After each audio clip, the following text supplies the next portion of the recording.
Добрый день, дорогие друзья! Добро пожаловать на мой канал. И в этом видео, дорогие рыбы, я расскажу ваш гороскоп на июль 2024 года. Да, дорогие, если вы смотрели большое видео «Лето надежд», то вы примерно понимаете, про что я буду говорить. Да, июль у нас будет жарким месяцем, месяц, в котором будут определенные сложности, трудности, жаркий в плане личных отношений и работы, карьеры. С точки зрения финансов здесь будет очень много возможностей, естественно. Всегда, когда есть проблемы, это, можно сказать, все те же возможности, если мы что-то делаем. Если мы сидим, переживаем, депрессируем, то здесь, конечно же, возможности, как обычно, будут проходить стороной.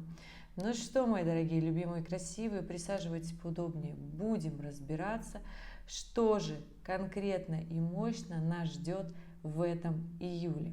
Итак, у нас с вами в начале июля разворачивается ваш управитель Нептун, и здесь, конечно же, под вопросом, на остановке, да, то есть замрут все дела, связанные с нептунианской деятельностью. Ну, во-первых, это легкость, вдохновение, это внутренняя такая радость, которая идет от занятия своим любимым делом, да, то есть здесь внутреннее ощущение, что все хорошо, все, я бы так сказала, все прекрасно, оно остановится, и пойдет такая переоценка небольшая ценностей, внутреннего ощущения, все ли в жизни достигли, все ли в жизни реализовали, потому что Нептун будет разворачиваться, когда уже развернулся Сатурн. Здесь, конечно же, Сатурн связан с профессионализмом, и здесь будет история, связанная с нашей реализацией, работой, карьерой и финансами в том в числе. Если обобщить, это история про наш социальный статус. И да, Нептун будет уже на такой энергии разворачиваться, на таких мыслях. И здесь, конечно же, захочется много нового, захочется много чего переделать. Здесь главное не уйти в депрессивное состояние и не переживать о том, как на нас посмотрят, что люди скажут. Да, потому что все-таки Нептун умеет создать вот то состояние напряжения, психологического напряжения. Да. Поэтому здесь, конечно же, будьте начеку, включайте вдохновение, слушайте любимую музыку, все, что вам нравится. И старайтесь как можно реалистичнее смотреть на свою жизнь, потому что все-таки Сатурн идет в ретроградное движение, и здесь рыбки второй декады напрягутся.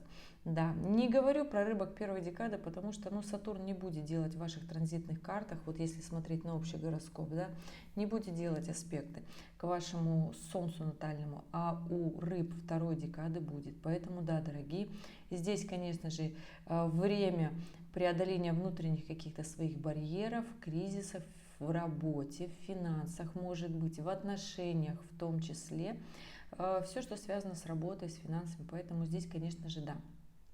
Понимаете всю эту историю, возможности есть такие, но при этом, если мы реально и здраво смотрим на эту жизнь, на свои планы, на свои возможности, то мы прекрасно понимаем, что все может быть не настолько плохо, напряженно и тяжело. Да, первая неделя июля до новолуния у нас будет такая достаточно напряженная, остановлена, то есть силы, эмоции будут на стопе, и будет внутреннее такое ощущение, что же делать сейчас. Делайте, что хочется, делайте, что давно хотели сделать, потому что, собственно, июль, он и создан для того, чтобы внедрять в жизнь все то, что давно хотелось. И здесь, конечно же, ребят, у нас новолуние, которое будет у нас в июле месяце, пройдет оно 6 июля. Конечно же, скажу, что день, не скажу, что именно этот день будет очень мощный, напряженный. Нет, день, в принципе, можно отдыхать. Солнце, Луна, Венера в раке, да, то есть планеты личные в раке, Меркурий во льве, хочется быть оратором, хочется что-то где-то найти, какую-то информацию, хочется учиться, хочется защищать свои знания, при этом хочется отдохнуть, и при этом очень много хороших планет, которые на самом-то деле будут делать благоприятные аспекты. И здесь, собственно, и Сатурн, и Уран, и Юпитер, они благоприятны, дорогие рыбки, к вам. Ну и, конечно же, Плутон делает прекрасный секстиль к рыбам третьей декады, поэтому да, из депрессивного состояния все-таки, дорогие, у вас есть возможности все изменить. Все изменить в работе, в финансах и в отношениях, потому что Плутон, собственно, в отношениях любит находить всегда, докопаться до истины, что мы где-то, куда-то прячем. Вот Плутон вот любит вот это все разгребать. Причем здесь отношения как любовные, так и деловые отношения. Договора, собственно, да, то, что мы где-то просели и где-то не доделали свою работу ранее. Здесь, конечно же, первая неделя июля заставит нас поработать и потрудиться. Ничего в этом такого плохого нет. Наоборот, считаю, что первая неделя июля, несмотря на то, что уходящий лунный цикл, продуктивное время для работы, для деньгозарабатывания, для внедрения проектов. Пусть они будут новые, да, пусть они будут старые, которые вы давно хотели сделать, но не могли. Прекрасно, внедряйте, делайте. С 7 июля у нас на небе складываются хорошие аспекты. Для кого-то хорошие, для кого-то напряженные. Здесь момент, конечно же, у кого-то эта история будет выяснение отношений любовных, у кого-то это будет история фокусирования своей жизни на работу, потому что у нас тут, я бы сказала, такое комбо. У нас Плутон в оппозиции с Венерой, это всегда докопаться в любовных отношениях, найти изъяны, найти неидеальность, найти сложности, трудности, пытаться подмять партнера. То есть эта история всегда связана с финансами. Есть, конечно, еще у нас более, я считаю, благоприятный аспект, но он тоже для сильных. Да? Если в вашей натальной карте напряженный Уран, и вы вообще не любите водолеев и вот эти все свободные, мощные, быстрые, резкие движения и мероприятия, тогда вам, конечно же, будет сложно. Потому что Марс с Ураном начинают соединяться, да, идут к схождению в знаке Тельца, а это всегда про физический заработок, всегда про активность, всегда про деньги, уровень благосостояния. Телец отвечает за комфортную жизнь, поэтому здесь, конечно же, дорогие, я скажу так, рыбы второй декады и рыбы первой и рыбы третьей декады, Уран здесь будет вам, конечно же, помогать. Будет получаться запускать что-то новое, запускать что-то неординарное. Поэтому, конечно, я бы в июле, по крайней мере, в первой его половине максимум направила энергию на работу. Хорошие аспекты, да, не будет получаться сразу легко, финансы будут идти через какие-то трудности, да, будет казаться, почему так нелегко, как раньше. Ребята, это нормально, возьмете вот эту гору вот этого аспекта Венера-Плутон, да, и будет потом получаться гораздо лучше. Здесь не история того, что вы плохой человек и нужно как-то проучить, нет. Здесь история того, что нужно брать новые вершины, новые трудности, потому что мы живем в сложном мире, да, в разрушающемся.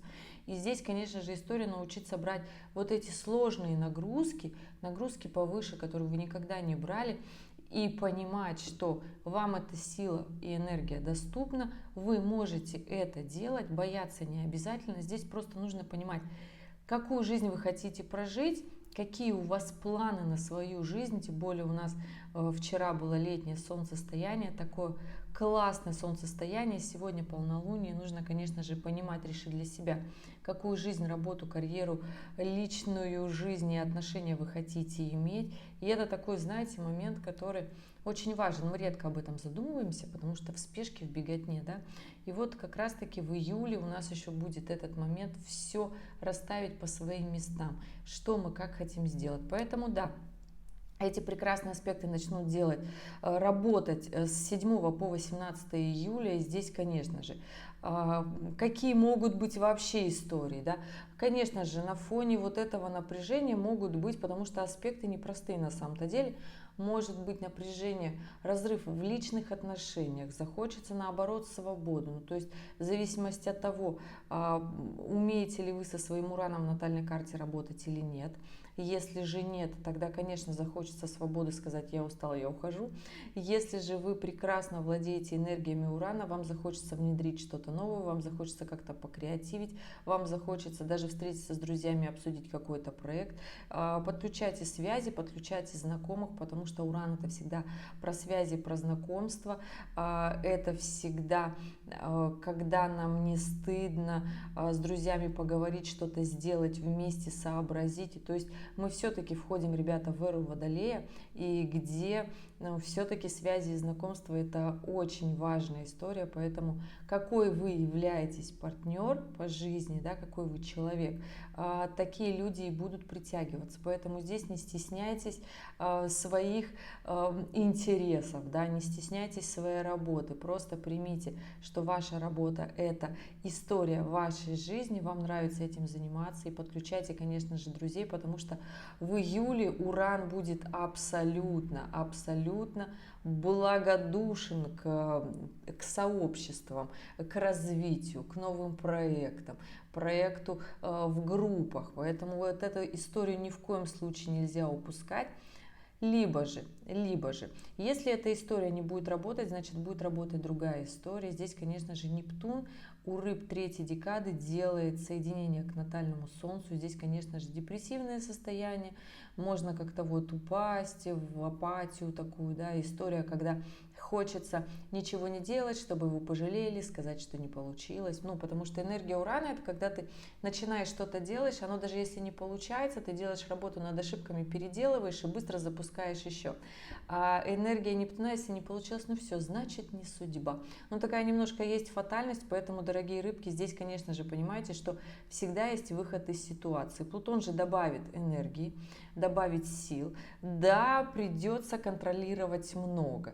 То есть Венера-Плутон это аспект всегда и про контроль финансов, и про отношений, и про деловую сферу, и про контакты, связи в том числе. Поэтому здесь, да, мои дорогие, не пасуйте, вы все сможете. Главное, понимайте, что история такова, необходимо все-таки вот эту историю понять и начать развиваться, потому что чем больше мы взрослее становимся, тем усложняется наша жизнь. Что касается нашумевшего вопроса отдых, расслабление, истории того, как же нам отдохнуть, ребят, здесь, конечно же, если вам захотелось отдохнуть, потому что вот на этом самом моменте, на развороте Нептуна, в начале июля захочется вообще рыбкам прям очень сильно отдохнуть. И здесь, конечно же, не сколько захочется отдохнуть физически, да, сколько захочется отдохнуть вот ментально, расслабить голову, да. Здесь история, конечно же, вы можете себе этого позволить, почему нет?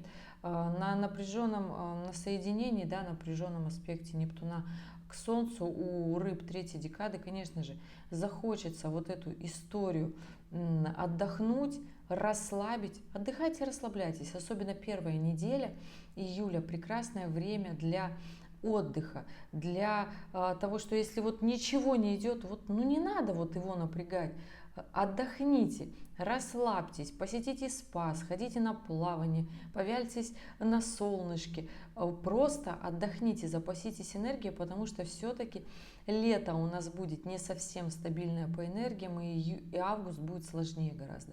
Поэтому да, дорогие, первая неделя июля, я бы так сказала, про отдых.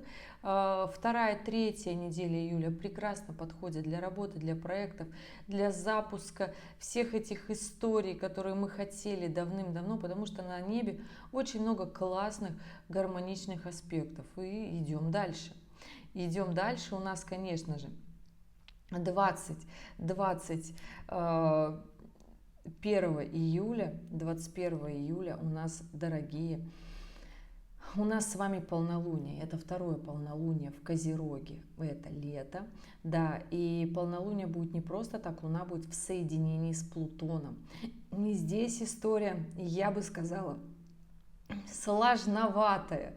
Да, когда к нам придут осознания масштабных вообще наших мыслей глобальных, что мы все-таки хотим сделать. У кого-то это будут моменты таких расставаний. Кто-то, наоборот, захочет что-то мощное сделать, запустить. Например, очень долго у вас копилась идея в жизни что-то в своей глобально мощной изменить. Да? Естественно, ребята, зависит всегда от того, каким домом управляет Плутон в вашей натальной карте. Он, естественно, управляет всегда домом трансформации, 8-м домом. Он у всех управляет. Да? И здесь история того, что как вы захотите, лично вы захотите измениться по обстоятельствам, которые вы сами себе придумали.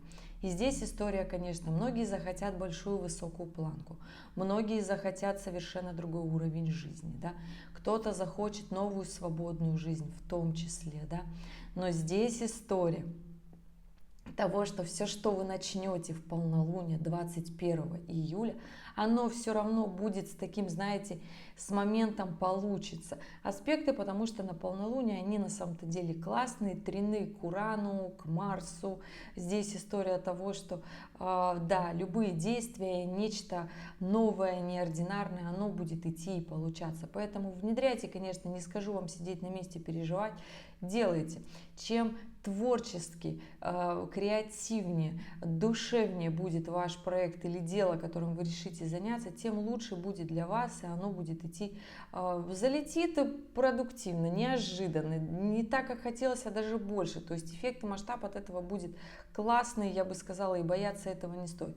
Но здесь, конечно, нужно лишиться вот этого страха, страха осуждения, страха, что скажут. Просто делать то, что вы хотите, то, что вы любите. Скажу, что последняя неделя июля после полнолуния, она мне будет такой супер-супер напряженной, она прекрасно подходит для знаний, для обучения. Здесь как раз-таки у нас очень важный, мощный аспект на небе, как раз-таки начинает работать в полнолуние, и здесь Меркурий-Уран. Аспект на самом деле хороших знаний, освоения хороших знаний, связи, договариваться с друзьями, что-то запускать, что-то куда-то перевозить, переезжать. Аспект, который заставляет не сидеть дома, заставляет двигаться. Будьте внимательны за рулем, будьте вообще внимательны в документах, потому что Меркурий в этот момент будет во Льве, а Меркурий во Льве, он оратор, это публичный деятель, здесь классно выступать на публику, здесь классно что-то внедрять, запускать, реализовывать, идеальное на самом-то деле для этого время, но при этом в этот момент рассеяно внимание, потому что все внимание настроено на внешний мир для того, чтобы максимально красиво это все преподнести. И, конечно же, в этот момент теряется полностью концентрация нашей визуализации, прочтения документов, нахождения своих же ошибок. Здесь мы становимся немножко некомпетентны, то есть мы больше говорим, но меньше внимательны. Поэтому да, здесь, конечно, всем ораторам хорошо, всем публицистам тоже прекрасно, да, прекрасно что-то писать очень мощно и быстро, но при этом находить свои ошибки будет гораздо сложнее. Поэтому последняя неделя июля будьте внимательны, если вы что-то куда-то переезжаете, перевозите, если вы куда-то решили поехать отдохнуть, тоже, в принципе, хорошо. Главное, еще раз хочу сказать, главный спутник конца июля – это невнимательность. И здесь можно, я бы так сказала, очень много дел запороть. Поэтому здесь, конечно же, будьте внимательны, будьте ответственны, и тогда все сложится. В принципе, на небе напряженные аспекты есть. Естественно, если вы идете в рост и развитие, жизнь всегда будет напряженнее. Если вы решили жить простой обычной жизнью, никуда не ввязываться ни в какие авантюры, да ничего не будет такого сложного из всего того, что я перечисляю. Но, конечно же, жизнь хороша тем, что она полна возможностей. Поэтому, дорогие рыбки, в июле я желаю вам возможности. Если у вас остались вопросы, оставляйте в комментариях под этим видео. Я постараюсь ответить на все. Ребят, я надеюсь, что вы понимаете, что у меня с каждым выходом нового видео все больше и больше вопросов, и я просто физически не успеваю ответить на все, поэтому без обид. Кто, естественно, хочет лично пообщаться, до 1 сентября летние цены вкусные на консультации, приходите, буду рада видеть. Ну и, конечно же, дата, время и место вашего рождения указывайте в комментариях под этим видео, для того, чтобы я ответила на ваш вопрос. И, естественно, указывайте ваш вопрос. Ребят, спасибо, что были здесь, что досмотрели это видео до конца. Я надеюсь, была полезна. И я надеюсь, июль вас не пугает теми сложностями, которые есть. И я все-таки верю, дорогие рыбы, что вы своей мудростью справитесь со всем. Дорогие, спасибо, что были здесь, и увидимся в следующем ролике. Пока-пока.